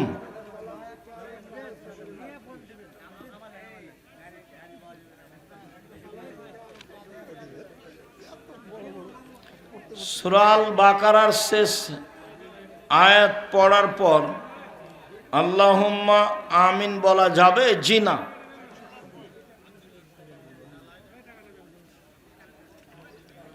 আমাদের মসজিদে রাত্রে বেশ কিছুক্ষণ পর পর মাইকে বলা বলি করে যে আর 25 মিনিট, নাজায়েজ, বিদাত হয়েছে, হারাম হয়েছে তোমাদের ওই সব লোকের, ইমামের। খবরদার নয়। আর এখন সময় শেষ, খাওয়া যাবে না, এই কথা বলার তাকে কে স্বাধীনতা দিল? বুখারী মুসলিমের হাদিসে আছে আজান হয়ে গেছে, খাদ্য সামনে আছে, খাও। তো যে বললো যে খাওয়া যাবে না, সময় শেষ, মুখ খুলবে কেন? পারলে আজান দিবে, নাহলে কিছু করবে না। 20 বছর আগে যা ছিল তাই থাকবে। আর মাত্র 5 মিনিট আছে, সাহারি খান, এগুলো সব হারাম। মাইকিং করা হারাম, তোমার চিল্লা চিল্লি করে মানুষকে জাগানো হারাম, গজল পড়া হারাম, মানুষকে জাগানোর জন্য কোরআন তেলাওয়াত করা হারাম। এমনি কোরআন তেলাওয়াত করবে, আর ওই সময়তে জোরে না করাই উচিত। জোরে করবে কেন? জিকির জোরে করছে কেন? বহু মানুষ বাড়িতে তাহাজ্জুদ পড়ছে, ওর কারণে তার তাহাজ্জুদ ভুল হচ্ছে। বাচ্চারা শুয়ে আছে, ঘুমাচ্ছে, এদের কত কষ্ট। কে যে ওর মাথায় গোবর ঢেলে দিয়েছে, সে দেখাচ্ছে ধর্ম। কাতারের মধ্যখানে পিলার থাকলে সেই কাতার হবে? হবে না।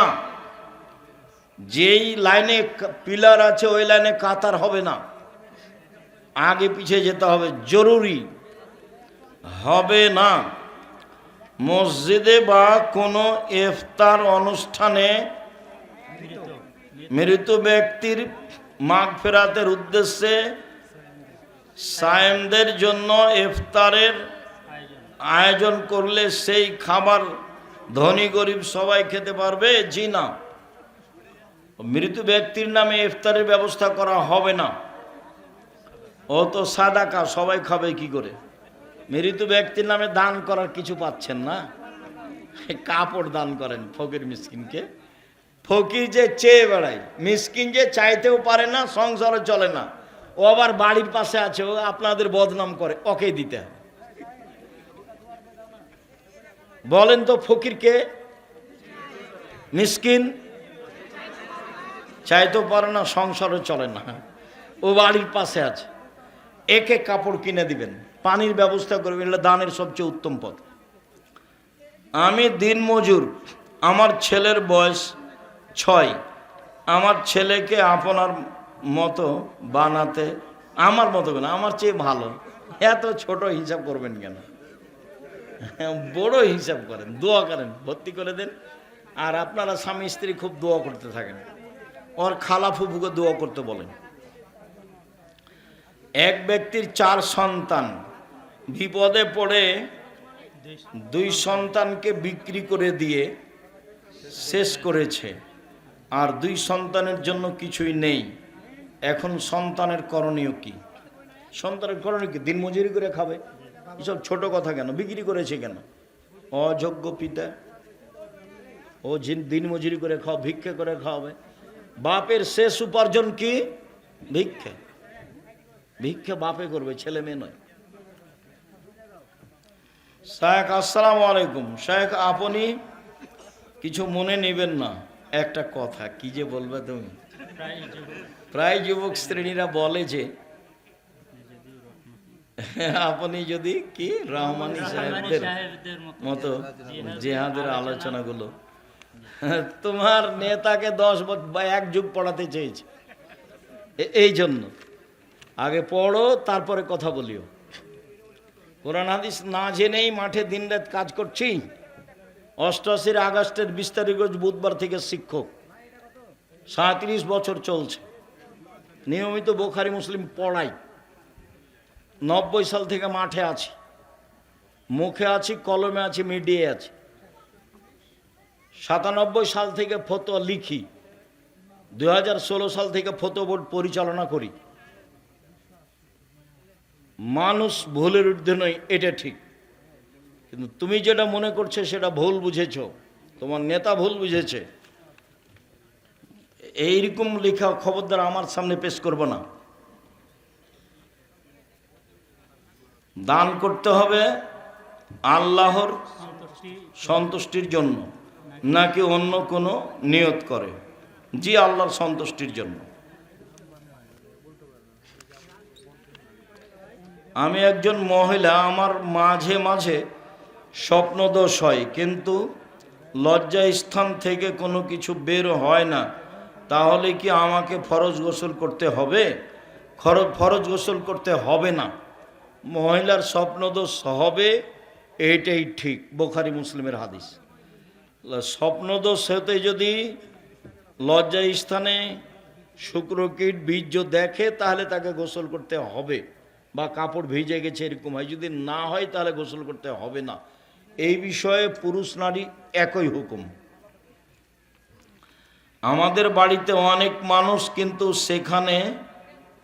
যেখানে সেখানে পরিষ্কার অপরিষ্কার জায়গায় পা দিয়ে ঘরের ভিতর প্রবেশ করে, কোনো সময় শুকনা পায়ে আবার কখনো ভিজা পায়ে ওই ঘরের মেঝেতে খাবার খাই, আবার নামাজ পড়ি, কখনো কখনো ঘুমাই। তাহলে কি পবিত্রতা ঠিক থাকবে? চেষ্টা করো, থাকবে। মাটি শুকিয়ে গেলেই শেষ।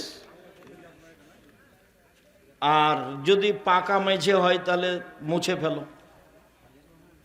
এটা সমস্যা নয়, এটা তোমার অন্তরের ধোঁকা। দোয়া করার সময় কি বলবো? শুধু আমিন না আল্লাহুম্মা আমিন? আমিন বলেন, দুটা ভালো কথা। আল্লাহুম্মা আমিনও বলতে পারেন। হাদিসে আমিন আমিন এসেছে, আমিন মানে কবুল করো।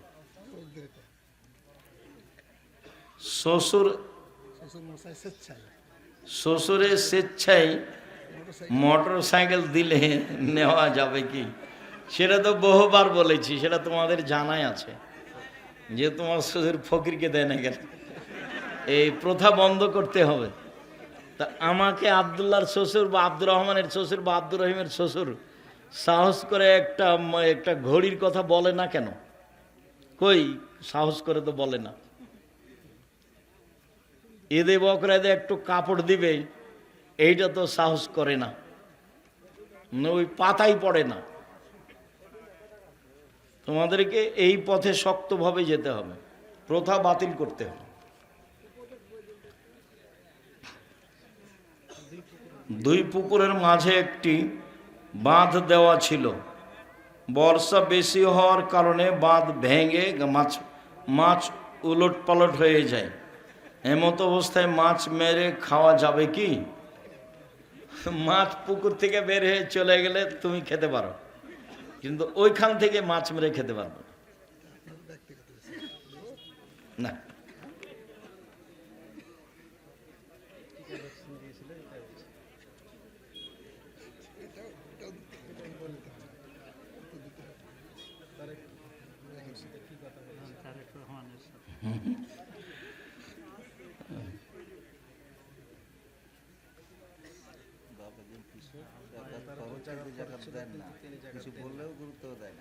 তোমার আব্বাকে জাকাত দিতেই হবে,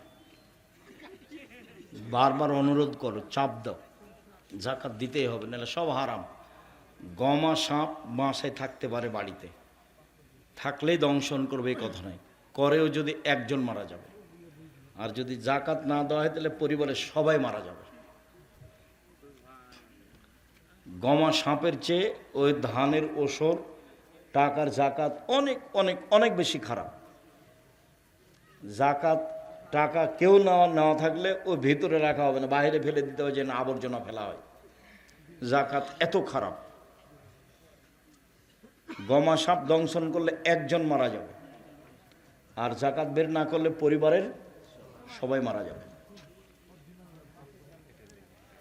বিছানায় বসে খাবার খেলে নাকি কয়েক ধরনের সমস্যা হয়, একটা ঠিক না, মিথ্যা কথা।